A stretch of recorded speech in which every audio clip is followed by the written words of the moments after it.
आप सुने दासा माता की छठा व्रत कथा। एक राजा था, उसकी रानी कोमल लंगी थी। वो फूलों की सैया पर सोया करती थी। एक दिन फूलों के साथ कच्ची कली भी आ गई। कच्ची कली के कारण उसे रात को नींद नहीं आई। वो करवट बदलती रही। राजा ने पूछा, प्रिया, आज क्या बात है जो तुम्हें नींद नहीं आ रही है? रानी ने बताया कि आज फूलों में एक कच्ची कली आ गई है। वो मेरे शरीर में चुभ रही है, उसी कारण मुझे नींद नहीं आ रही है।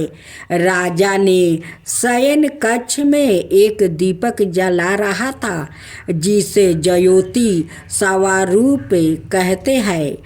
ज्योति स्वरूप रानी की बात सुनकर हंसा। राजा ने हाथ जोड़कर उसे हंसने का कारण पूछा। ज्योतिषी स्वरूप ने बताया कि अभी तो रानी को कच्ची कली के कारण इतनी तकलीफ हो रही है। कल सवेरे होने पर जब रानी का सिर का बोझ ढोना पड़ेगा, तब इनकी क्या हालत बनेगी। राजा ने पूछा कि क्या मेरे जीवित रहते ऐसा संभव है? तब दीपक ज्योतिषी स्वरूप ना उतार दिया, हाँ संभव है, तुम्हारे जीते जी संभव है। ज्योतिषी स्वरूप की बात सुनकर राजा ने मन में सोचा कि देववाणी कभी असत्य नहीं होती। होनी को कौन टाल सकता है? रानी को अवश्य बोझ ढोना पड़ेगा, परंतु यह हो सकता है कि यदि मैं इसे एक संदूक में बैठाकर समुंदर में बहा दूं तो संभव है कि यह बोझ ढोने से बच जाए, क्योंकि समुंदर में डूब जाने पर बोझ ढोने से बच जाएगी। राजा ने उसी समय रानी से कहा, चलो मैं तुम्हारे महके में छोड़ आऊं, कुछ दिन तुम वहीं पर रहना। रानी बोली, परंतु महाराज, मेरे महके में तो कोई भी नहीं है, मैं वहाँ किसके पास रहूँगी? राजा ने कहा कि तुम्हारे संबंधी वहाँ बहुत अच्छी दशा में है, मैं उन्हीं के पास तुम्हें भेज देता हूँ। रानी राजा की बात मान लेती है। रानी ने बहुमूल्य आभूषण और कीमती वस्तु धारण किए। तब राजा ने रानी को संदूक में बैठाकर नदी में बहवा दिया। वो नदी समुंदर में ऐसी जगह मिलती थी जहाँ पर राजा के बहनोई का राज्य था। समुंदर से मोती निकालने का ठेका राजा के बहनोई ने ले रखा था। वो संदूक बहता बहता जब राजा के बहनोई के इलाकों में पहुंचता तो महलों को आज्ञा देकर संदूक को समुंदर से बाहर निकलवा लिया। संदूक को उसने अपने महल के शयन कक्ष में भेजवा दिया और आदेश दिया कि मेरे पहुँचने तक इसे कोई नहीं खोले। राजा का बहनोई जो उस जगह का सवाई राजा था, उसके शयन कक्ष में संदूक के पहुँचाते ही रानी को पता चला कि इस संदूक को राजा ने समुंदर में पाया है, तो वो फौरन शयन कक्ष में आइए। उसने पहरादारों को हट जाने का कहा। रानी ने संदूक को खोल लिया। उसे संदूक के अंदर 16 श्रृंगार किए एक स्वर्ण सुंदरी मिली। रानी ने अपने मन में सोचा कि यदि राजा इसको इस दशा में देखेंगे तो इसके ही हो जाएंगे और मुझे छोड़ देंगे। इसलिए उसने उस रानी के सब जेवर कपड़े उतार कर उसे फटे पुराने कपड़े पहना दिया और संदूक में बंद कर दिया। राजा जब बाहर से महल में आए तो उसने रानी को अपने सैन्य कक्ष में बुलाया और रानी से पूछा कि क्या तुमने देखा है कि इस संदूक में क्या है? रानी ने उत्तर दिया कि मैंने कुछ नहीं देखा है। मुझे नहीं पता कि इस संदूक में क्या है। राजा ने रानी के सामने संदूक खुलवाया तो उसे संदूक के अंदर फटे पुराने कपड़े एक स्त्री दिखाई दी जो भिखारन सी लग रही थी। रानी ने कहा, यह कोई भिखारिन लग रही है, इसको कारखाने में भेजवा दिया जाए, वहाँ लकड़ी ढोकर अपना जीवन निर्वाह करती रहेगी।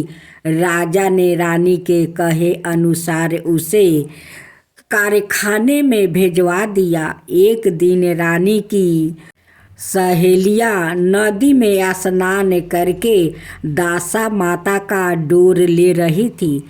उनके पास एक डोरा रह गया था।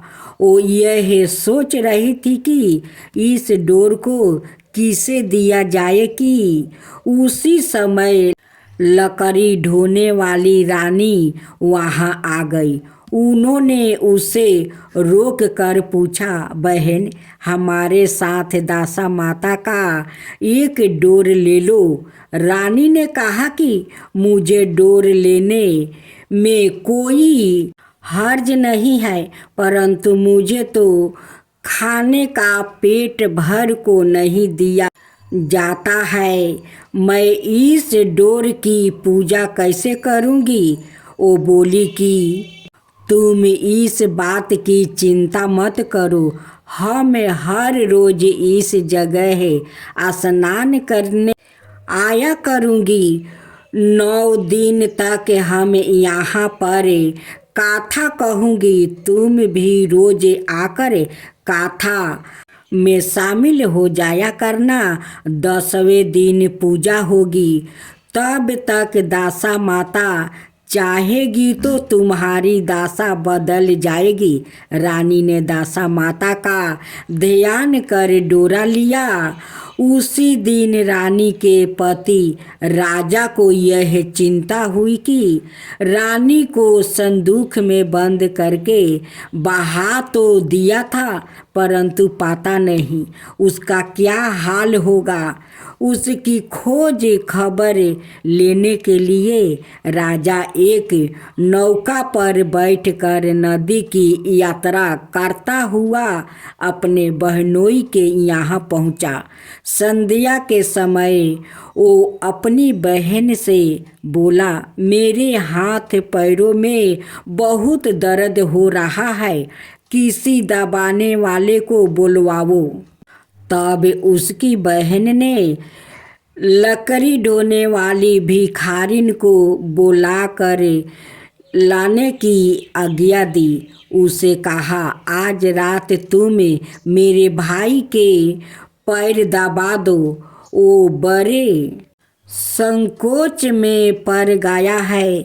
अपने मन में सोचने, आज तक मैंने किसी पुरुष को छुआ तक नहीं है। रानी अपने भाई के पैर दबाने के लिए उस पर जोर डाल रही थी, इसलिए लाचार होकर उसने हाँ कर दिया। राजा के पैर दबाते दबाते रानी को उसके पाँव में पदम दिखाई पड़ा। रानी चुपचाप रोने लगी। उसके आंसू राजा के पैरों पर टपक पड़ा। राजा ने उसे पूछा, तुम क्यों रो रही हो? तुम अपना भेद मुझे बताओ। मेरे द्वारा तुमको कोई हानि नहीं होगी। रानी बोली कि जैसा पद्म आपके पैर में है वैसा ही पद्म मेरे पति के पैर में भी था। पहले के दिनों की याद आ जाने पर मुझे रोना आ गया।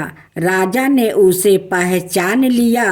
राजा बोला, मैं समझ गया, अब तुम्हें पैर दबाने की जरूरत नहीं है।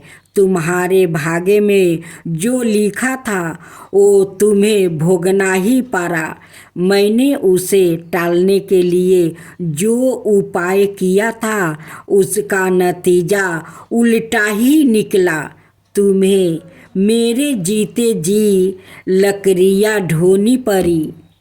सवेरे हुआ परंतु अतिथि राजा सो कर नहीं उठा और ना पैर दबाने वाली दासी ही कमरे से बाहर निकली।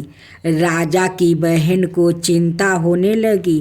थोड़ी देर के बाद दासी कमरे से बाहर निकली और कारखाने में काम करने चली गई। रानी ने कमरे में जाकर अपने भाई को जगाया। उसका भाई बोला, मेरी तबीयत ठीक नहीं है, मेरा सिर दर्द कर रहा है, मैं अभी आराम करना चाहता हूँ, मेरा मन भी बहुत व्याकुल हो रहा है। रानी ने पूछा कि आखिर बात क्या है, कुछ तो बताओ। राजा ने कहा, बड़ी शर्म की बात है, मैंने तुम्हारी भाभी को जानबूझकर संदूक में बैठाकर तुम्हारे पास इसलिए भेजा था कि इसे यहाँ आराम से रखा जाएगा, परंतु उसे तो यहाँ लकड़ियाँ ढोनी पड़ रही है। उसके तुमने सारा गहने कपड़े उतार कर उसे रास्ते की भिखारिन बना दिया है। उसकी बहन बोली, मैंने उसे नहीं पहचाना। उसने दासियों को भेजकर उसे चुपचाप अपने पास बुलवाया। उसके आने पर बहन ने अपनी भाभी से कॉफ़ी मांगी और उसके पैर पकड़ लिया। कुछ दिनों तक राजा अपने बहनोई बहन के रह कर रानी को साथ लेकर राजधानी में लौट आया। रानी ने अपने महल में पहुंचकर सुहागिनों को न्योता भेजा। बड़े धूमधाम से दासा माता के डोर की पूजा की और नगर में ढिढोरा पिटवाया गया कि आज से अमीर गरीब सब दासा माता का डोर लिया करो और श्रद्धा पूर्वक पूजा किया करो। जिसके पास पूजन पारण के लिए धन की कमी हो तो वो महल से ले जाया करो। जिस प्रकार रानी के दिन दासा माता ने फेरे वैसे ही वो सबकी दासा को ठीक करे। आज आप सुनेंगे विनायक गणेश जी की व्रत कथा। गणेश जी विघ्न विनायक और शीघ्र प्रसन्न होने वाले देवता है। अगर कोई सच्चे मन से गणेश जी की वंदना करता है तो गौरी नंदन तुरंत प्रसन्न होकर उसे आशीर्वाद प्रदान करते हैं। वैसे भी गणेश जी जिस स्थान पर निवास करते हैं उनकी दोनों पत्नियां रिद्धि और सिद्धि भी उनके साथ रहती है। उनके दोनों पुत्र शुभ और लभ्य का आगमन भी गणेश जी के साथ ही होता है। कभी कभी तो भक्त भगवान को असमंस में डाल देते हैं। पूजा पाठ और भक्ति का जो वरदान मांगते हैं वो निराला होता है। काफ़ी समय पहले की बात है। एक गांव में एक अंधी बुढ़िया माई रहती थी। वो गणेश जी की परम भक्त थी। आँखों से भले ही दिखाई नहीं देता, परंतु वो सुबह शाम गणेश जी की बंदगी में मगन रहती थी। नित गणेश जी की प्रतिमा के आगे बैठकर उनकी स्तुति करती है, भजन गाती है, वो समाधि में लीन रहती है। गणेश जी बुढ़िया माई की भक्ति से बड़े प्रसन्न हुए। उन्होंने सोचा यह बुढ़िया माई नित हमारा स्मरण करती है, परंतु बदले में कभी कुछ नहीं मांगती है। भक्ति का फल तो उसे मिलना ही चाहिए।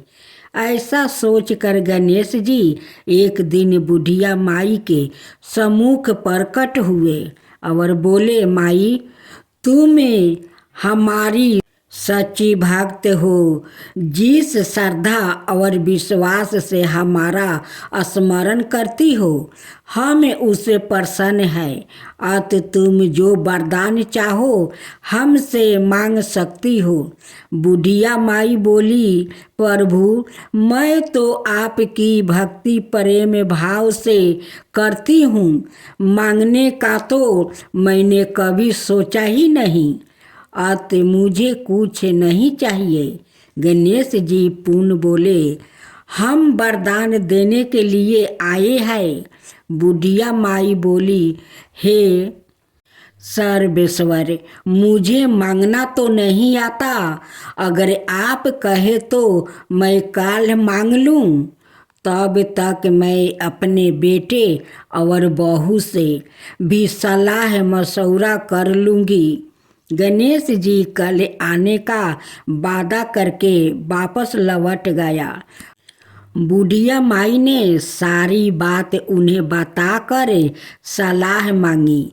बेटा बोला, माँ तू गणेश जी से ढेर सारा पैसा मांग लो, हमारी गरीब दूर हो जाएगी, सब सुख चैन से रहेंगे। बुढ़िया माई की बहू बोली, नहीं आप एक सुंदर पोता का वरदान मांग लो, वंश को आगे बढ़ाने वाली भी तो चाहिए। बुढ़िया माई बेटे और बहू की बातें सुनकर असमंस में पड़ गई। उसने सोचा यह दोनों तो अपने अपने मतलब की बातें कर रहे हैं।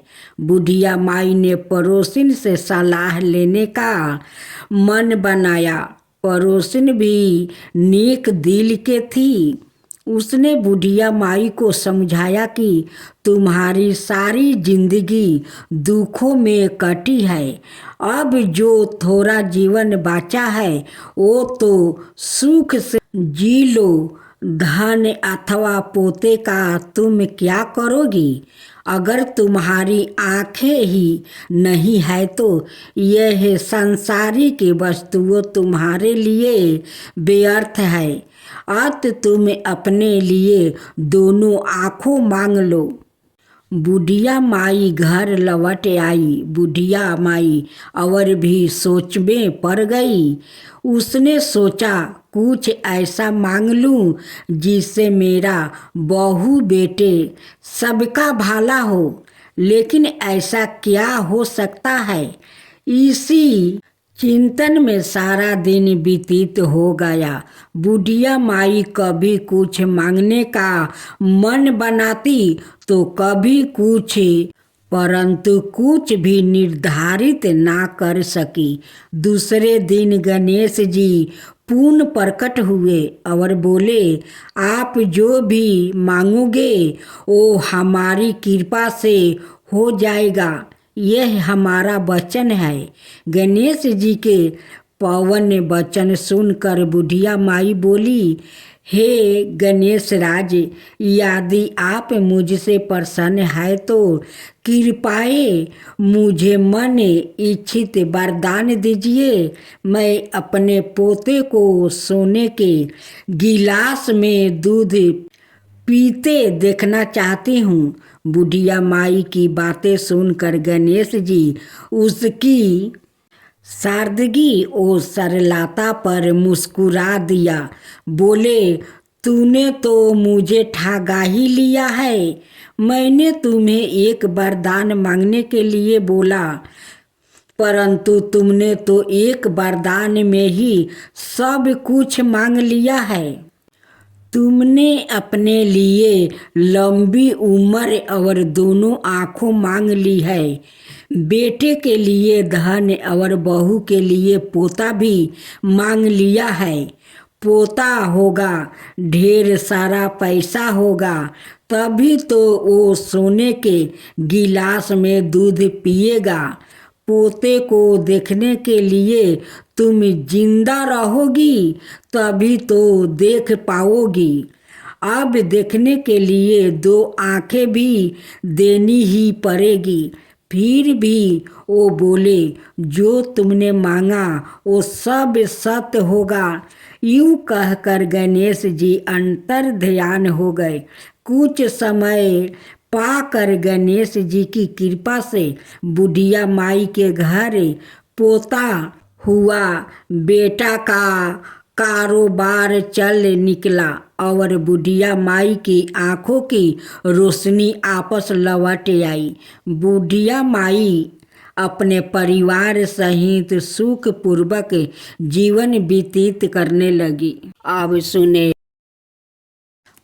सुने हर व्रत गाथा के साथ सुनी जाती है लपसी तपसी की यह कहानी। एक लपसी था और एक तपसी था। तपसी हमेशा भगवान की तपस्या में लीन रहता था और लपसी रोजाना सावा शेर की लपसी बनाकर भगवान का भोग लगा कर जिमा लेता था। एक दिन दोनों लड़ने लगे। लपसी बोला, मैं रोज भगवान की तपस्या करता हूँ, इसलिए मैं बारा हूँ। तपसी बोला, मैं रोज भगवान को सावा शेर लपसी का भोग लगाता हूँ, इसलिए मैं बारा हूँ। नारद जी वहाँ से गुजर रहे थे। दोनों को लड़ता देख कर उनसे पूछा कि तुम क्यों लड़ रहे हो। तपसी ने खुद के बारा होने का कारण बताया और लपसी ने अपना कारण बताया। नारद जी बोले, तुम्हारा फैसला मैं कर दूंगा। दूसरे दिन लपसी और तपसी नहा कर अपनी रोज की भांति करने आए तो नारद जी ने छुप कर 1.25 करोड़ की एक एक औंठी उन दोनों के आगे रख दिया। लपसी की नजर जब औंठी पर पड़ी तो उसने चुपचाप औंठी उठाकर अपने नीचे दबा लिया। लपसी की नज़र औंठी पर पड़ी, लेकिन उसने ध्यान नहीं दिया। भगवान को भोग लगाकर लपसी खाने लगा। नारद जी सामने आए तो दोनों ने पूछा कि कौन बारा है। तो नारद जी ने तपसी से खारा होने को कहा। वो खारा हुआ तो उसके नीचे दबी औंठी दिखाई पड़ी। नारद जी ने तपसी से कहा, तपस्या करने के बाद भी तुम्हारी चोरी करने की आदत नहीं गई, इसलिए लपसी बारा है और तुम्हें तुम्हारी तपस्या का कोई फल भी नहीं मिलेगा। तपसी शर्मिंदा होकर माफ़ी मांगने लगा। उसने नारद जी से पूछा, मुझे मेरी तपस्या का फल कैसे मिलेगा। नारद जी ने कहा, यदि कोई गाय और कुत्ते की रोटी नहीं बनाएगा तो फल तुझे मिलेगा। यदि कोई ब्राह्मण को भोजन करवा कर दक्षिणा नहीं देगा तो फल तुझे मिलेगा। यदि कोई साड़ी के साथ ब्लाउज नहीं देगा तो फल तुझे मिलेगा। यदि कोई दिए से दिए जलाएगा तो फल तुझे मिलेगा। यदि कोई सारी कहानी सुने लेकिन तुम्हारी कहानी नहीं सुने तो फल तुझे मिलेगा। उसी दिन से हर व्रत कथा कहानी के साथ लपसी तपसी की कहानी भी सुनी और कही जाती है।